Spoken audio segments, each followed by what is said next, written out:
भृगु संगीता का ज्ञान में मैं पवन शर्मा आप सभी भाई बहनों का दिल से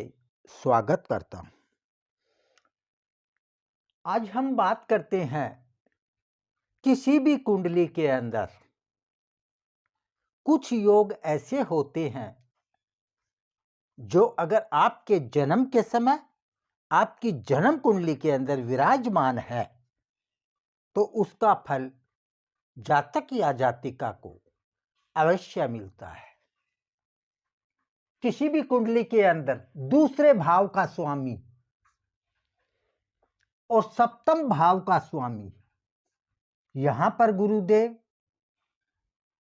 अपनी राशि के या उच्च राशि में विराजमान हो या फिर यहां पर गुरुदेव दूसरे भाव में उच्च राशि के हो या अपने मित्र की राशि में आपकी जन्म कुंडली के अंदर अगर विराजमान है तो ऐसे जातक को ऐसी पत्नी मिलती है कि वो अपने हिसाब से कंट्रोल करते हुए अपने पति को चलाती है। किसी भी स्त्री की कुंडली में अगर गुरु बहुत पूर्ण रूप से अच्छा हो या गुरु उच्च राशि में और इन चारों भावों में कहीं भी विराजमान हो, ऐसी कन्या को एक बहुत अच्छा और धनवान पति जीवन में प्राप्त होता है। ये आप याद रख सकते हो। ये ऐसे योग है जो मैं आपको बताने जा रहा हूं, ये पक्के योग माने जाते हैं। किसी भी जातक की कुंडली में अर्थात पुरुष की कुंडली में शुक्रदेव उच्च राशि के हो या फिर शुक्रदेव 12वें भाव में विराजमान हो, यहां शुक्रदेव विराजमान हो, उच्च राशि के हो या तो उच्च राशि का अर्थ ये हुआ मीन राशि के हो या फिर अपने मित्र की राशि में हो या फिर वह वृषभ राशि और तुला राशि के हो, अपनी राशि के हो अर्थात, तो ऐसे जातक को एक आज्ञाकारी पत्नी, एक पतिव्रता नारी जीवन में जरूर प्राप्त होती है। किसी भी जातक या जातिका के दोनों की बात हो रही है, यहां लड़का हो या लड़की, आपके सप्तम भाव का स्वामी और लग्नेश का स्वामी, इन दोनों भावों के स्वामी, चाहे लड़का हो चाहे लड़की हो, दोनों के लिए बताया जा रहा है। इन दोनों भाव में जो राशि आपके जन्म के समय आपकी जन्म कुंडली में है, उन राशि का स्वामी इस राशि का और इस राशि का स्वामी छठे भाव में, अष्टम भाव में और द्वादश भाव में अगर विराजमान है तो ऐसे जातक जातिका का आपस में बराबर झगड़ा होता रहता है। या आप यह समझ सकते हो, अगर किसी भी जातिका या जातक की लग्नेश का स्वामी और सप्तम भाव का स्वामी अगर छठे भाव में, अष्टम भाव में और द्वादश भाव में अगर विराजमान हो गया तो पति पत्नी का झगड़ा बराबर चलता रहता है। कुंडली के अंदर कहीं भी सूर्यदेव प्लस शनिदेव, शनि और सूर्य एक ही भाव में कुंडली में कहीं भी अगर विराजमान है तो वह आपके लिए अच्छे नहीं माने जाते। अगर ऐसी पोजीशन लड़का हो या लड़की, जातक हो या जातिका की कुंडली में मिलती है तो ऐसे जातक या जातिका को दक्षिण दिशा में शाम के टाइम दीपक जरूर जलाना चाहिए, जिससे सूर्य और शनि का बुरा प्रभाव कम होता है।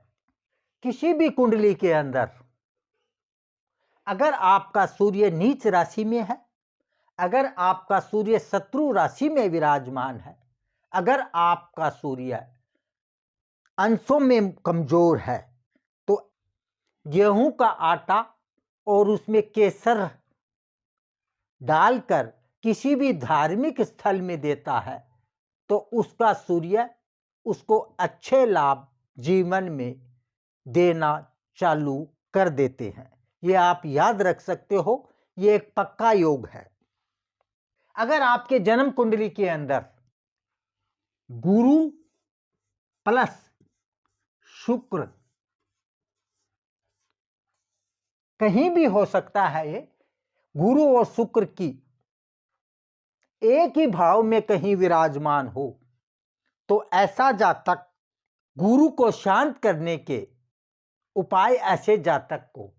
करने चाहिए, क्योंकि गुरु और शुक्र आपस में शत्रु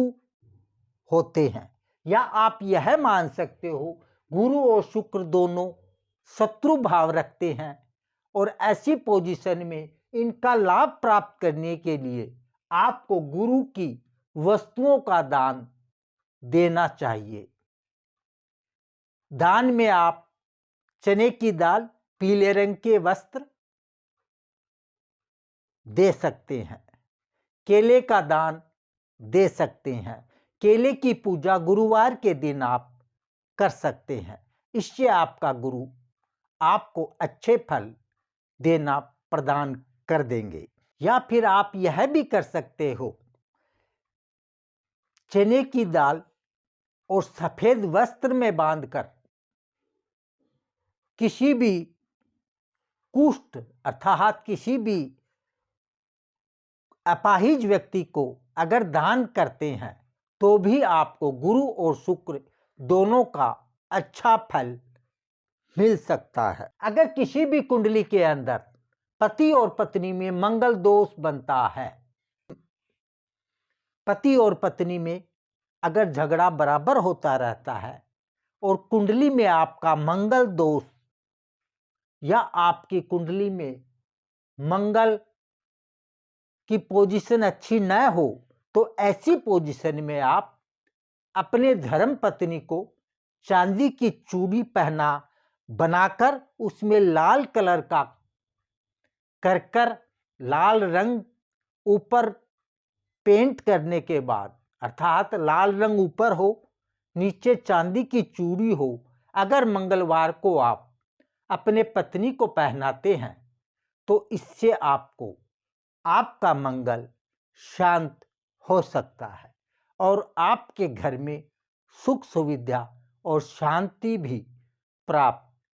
हो सकती है। किसी भी जातक या जातिका का अगर शनि अशुभ हो, शनि शत्रु की राशि में विराजमान हो, शनि गुरु की राशि में विराजमान हो, या फिर शनि देव आपको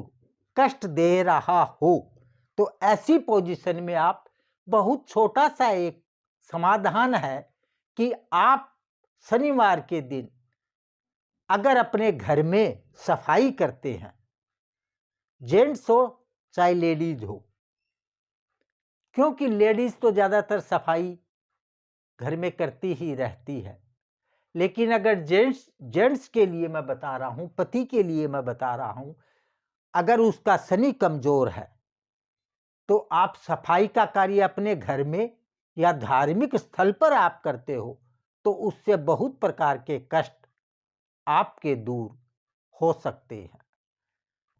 किसी भी धार्मिक स्थल पर अगर सफाई करते हैं तो इससे आपका शनि बलवान होता है, आपका शनि आपको अच्छे फल देना स्टार्ट कर सकता है। आप कमेंट कीजिए, आपका कोई भी प्रश्न होगा उसका जवाब आपको कमेंट के द्वारा ही दिया जाएगा। आप कमेंट कीजिए, चैनल को सब्सक्राइब कीजिए और उसका लाभ उठाइए। जय श्री राम।